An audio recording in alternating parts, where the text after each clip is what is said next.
Good morning, everyone. Today is the day that we say goodbye to the meat birds. So I figured I'd walk you through our stations here and show you kind of how it works when we process these guys. Today we have 24 meat birds to do, so I hope to get those all done in just a couple hours.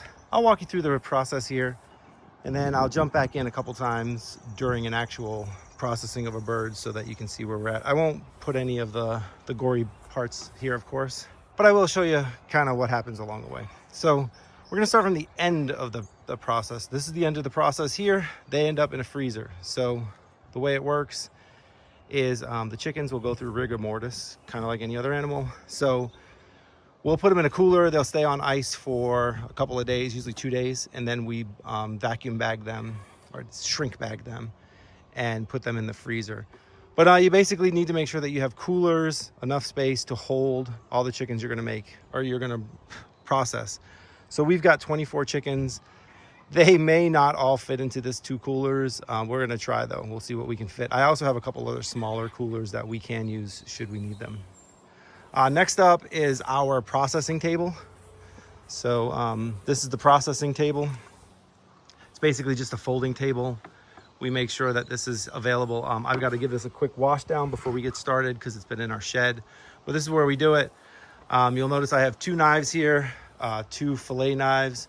One is going to be used for the actual dispatching of the chickens, which I'll talk about here in a couple minutes, and the other one is going to be used to cut the chickens up after they've been processed. And this thing here is called a lung remover. The lungs of a chicken kind of stick to their ribs, so you use this tool right here in the middle to just scrape out the lungs. It basically just gets any of that organs material that you can't get by hand. We also have an electric plucker. So this is like a big washing machine, basically. You turn this on and these little rubber fingers in here grab onto the feathers and pluck them off. So I'll turn it on real quick. It has a hose adapter, but we never use that. We just spray a hose in the top. But if you look on the bottom here, you'll notice that there's a power switch. And so this is how it works, right? The bottom spins, the chicken bounces around. These little fingers will grab the feathers and pull them off, and there's also fingers at the bottom down there that will pull it off. And then the feathers because you're using some water, what happens is the feathers will all pour out the bottom of this hole right here. There's a hole where the feathers come out. So there'll be a big pile of feathers on the ground, and then you can just take those and put those in your compost pile. Before they go in the plucker, you have to dip them. So after you slaughter them, you dip them. Dipping them in warm water loosens up the feathers. So the water's supposed to be like 140 degrees. You can see the water's just starting to bubble there a little bit. So this is probably a little above 140, but that's okay. I can put a little cold water in to bring that down. The other thing that you're definitely going to need up here is a hose. The hose I just have to pull up. It's down in the yard right now. I just pull it up though. Not a big deal. And a couple of other things that you might want is like I have a little Bluetooth speaker just so I can play some music while I'm out here because this takes a long time and it gets kind of a bummer, right, as you're taking animals' lives. So having some music to kind of help get you through that is not a bad idea. And anything else that you want to stay dry, you want to keep up under a covered area. So this is like my porch. Keep a lighter in case the fire goes out under the pot. Keep a cup of coffee just because you might get thirsty. Some dry paper towels. Those are going to be very helpful throughout this whole process because you're going to want to constantly clean up after yourself. And then rubber gloves. Rubber gloves are extremely important. You do not want to do this barehanded. You'll get, chicken entrails on you. You'll get feathers on you. You'll get yucky water all over you. Pretty nasty. And then finally, you're going to want a apron. I have an apron on. It's just a denim apron that I got from work during COVID that I use every year. So you're going to want those things. And then finally, we're going to go down to the stations where we actually do the dispatching. These are what's called killing cones. You can buy metal ones. I made these myself a couple years ago. These are made out of buckets. As you can see, that's a Home Depot bucket and that's a Tractor Supply bucket. But basically, you just need to make something that's a cone-shaped item that has a handle. So this handle right here, that you can hang from something. And what we do, excuse the dog down there. What we do is we hang the buckets from a tree. So I do it down here. I try to do this a little bit away from where the chickens are. So the chickens are currently in that bin right there. or in the chicken tractor right there. So I have a screw on this tree. We've used this tree 3 years in a row. The screw's just sticking out of the tree. You hang the bucket from the tree like so. And then what happens is you're gonna place the chicken in there upside down, breast facing the tree. The chicken's head will come out the bottom here.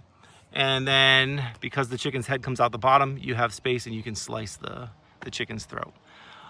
It'll basically just bleed out, and it's a pretty quick dispatch of the chicken. We try to do this in the fastest, least suffering way possible. I don't want the chickens to suffer. I've read that in Europe they have the ability to buy these like electric probes that you can like zap the chickens and knock them out. I would love to get one of those if somebody has one of those in the United States or knows where to find one in the United States. I've looked all over the place. I cannot find anything like that. But if anybody knows of one, please leave a comment down here. I would greatly appreciate it. It seems to me like that would even be a more humane way of doing this. I don't think that what we're doing is ultra inhumane or anything. Now, I guess if you're a vegan, you would probably disagree with me. But, oh no, I just broke my other cone. That's a problem. I'm gonna have to fix that, get the handle back on there. But yeah, I would like to find any way possible to make the chicken suffering even less. All right, let me fix this cone and I'll be right back. Okay, got that fixed. Got the cone put back on there, and you can see got another nail on this side of the tree. So once again, basically, we're just gonna put the chickens in there. I think I said breast facing the tree, but I meant the other way. The breast is gonna be facing out from the tree.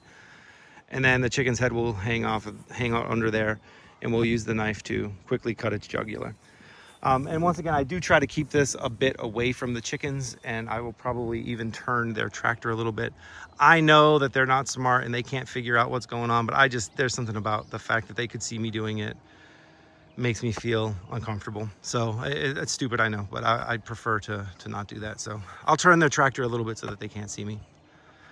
But yeah, so we're gonna take the chickens out of there, bring them to the cones, slaughter them, give them 30 seconds or so to bleed out. We'll then head up the hill and clean them up. I tend to do 4 to 8 at a time. So I'll slaughter 2. Once they're slaughtered, I'll take the carcasses up the hill, set them down, come back down, slaughter 2 more, and then just keep doing that until I have somewhere between 4 and 8 that are ready to be processed. And then I'll go up and I'll dip them, I'll pluck them, and I'll set them on the table ready to be eviscerated, right? Like take the guts out. So, okay, so I'm gonna get started with this. I'm gonna pull the hose up. I'm gonna grab the first couple of chickens, get started, and I'll check back in once I have a few chickens on the table so that I can show you what the chickens look like before we take the guts out and stuff. And then I'll show you what they look like afterwards. When we're done here, they're gonna look just like chickens that you would buy in the grocery store. You will not be able to tell the difference. They look exactly the same. The first time I did this, I was amazed. I was thinking that I was gonna get some weird looking chickens that didn't remind me anything of what I would find normally in a grocery store, which is, what we're used to eating, just being regular Americans that eat from a grocery store, just like Europeans too, right? You go to your grocery store in Portugal or Spain and you get a chicken. I was thinking that we were gonna have something that looked different just because they weren't like factory raised. And if you wonder what I'm doing here, I'm pulling the hose up. The hose is quite heavy. But yeah, they look exactly the same as they would look if you bought a grocery store chicken. So, okay, I am going to clean off this table, use the hose, spray it down, scrub it a little bit, go do the first couple chickens, and I'll be back. Okay, so I've got half of the chickens slaughtered. I'll show you this in a minute here. Basically what happened was we slaughtered them down on the cone, like I said, carry them up, I'd stack them here, and then we dip them in this. Dip them for 15 seconds each till the tail feathers are easily removable. The temperature that you usually want this at is somewhere between like 140 and 160. I've read different things in different places. Some places say all the way up to 180. Basically, you want to get the chicken warm, but you don't want to cook it. So that's the goal. You want to just loosen the feathers up. And then, like I said, we throw them in this. So we turn this on, it spins. As you can see, it gets a little messy in there with feathers, but it pulls the feathers out, and as I mentioned earlier, it piles them up on the far side here. So this thing is great. I love this tool. I can't imagine doing this without having a chicken plucker. This is a yard bird chicken plucker. I bought this a couple years ago, lent it to the neighbors before. Like, this thing just works terrific. If you're ever going to process chickens, I would highly recommend getting one of these. I do not have a referral or anything. Like, they're not paying me to say that. I purchased this with my own money. I just love the tool. So yeah, so we throw the chickens in there, spin it. You spray them with water while they're spinning, and then it basically just peels all the feathers off. The next thing you do, bring them over to the table, take the head off. So I've already done that. You can see the feet are still on here. I've got to take the feet off. The feet are still on here. We save the feet, so we cut them about here, and the dog loves these. These are good dog treats. It's kind of gross, but the dog does love them, and supposedly they're really healthy for the dog. So as you can see, I've got 12 of them here. 2, 4, 6, 8, 10, 12. Yep, 12 of them. These are ready for me to start cleaning. So what's going to happen next is I'm going to put my gloves back on because I just dried my hands and washed them off. We're going to take the feet off, put them in a bin for the dog to have later. We'll freeze them and give them as snacks throughout the year. And then we're going to remove the guts. And the way that you remove the guts is basically you just cut a circle hole right here. You'll cut a hole in the top and you pull the guts all out. And then we get that scraper and we'll scrape the inside of the carcass, and then we'll throw it in ice because at that point it's done. Once these legs are removed, it looks just like a regular grocery store chicken. Like, I mean, you can probably already start seeing that, right? Like, you got the breasts here, your drumsticks, your thighs will be right here, wings are here. It's just a regular grocery store chicken at that point. So we'll get them in the freezer, set them on ice, and like I said, we let them set for 2 days just to kind of let the meat settle and get moisture, or tender, I guess is probably the right word. And then once all these 12 are done, I'll go down and I'll start the process all over again, and I'll do the next 12. So yeah, I'm going to get to work on this. I'll show you 1 or 2 when we're done processing them so that you can see if they look just like a grocery store chicken. And then, like I said, I'll keep going at it. Okay, so we've got 1/2 of the chickens processed. As we saw before, or just a minute ago for you, a few seconds ago, we got the stations all cleaned up. This water is probably a bit too hot. Let's take a look. Yeah, it's at 200. I definitely need to turn that down. Put some cold water in there. We've got the table cleaned off. Necks are there. You can take the necks off now or later. Some people like to leave them on. We like to take them off. We will oftentimes make stock with them, but we just made a ton of stock. So I'm not sure what we're going to do with these. We might just put those in the garbage. Or, yeah, you can't really feed them to the dog or anything because they're full of bones. But, yeah, anyway, cleared this all off. Open the ice up. And we have 12 chickens cooling in the freezer here. You can see these do just look like regular grocery store chickens now, right? Like, got drumsticks, wings, breasts. You can see, like, some of my butchering is not as good as the grocery store would do.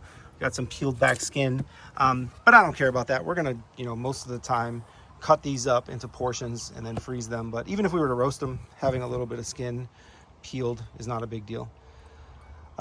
These guys are all gonna just stay in here. I'll get, more and load them up, and we'll basically fill that cooler completely up, and then we'll put whatever's remaining in that one.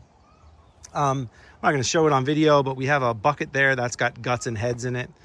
That's just because you end up with that stuff, and what we do is we dig a hole out in the woods, fill it in, and then cover it up.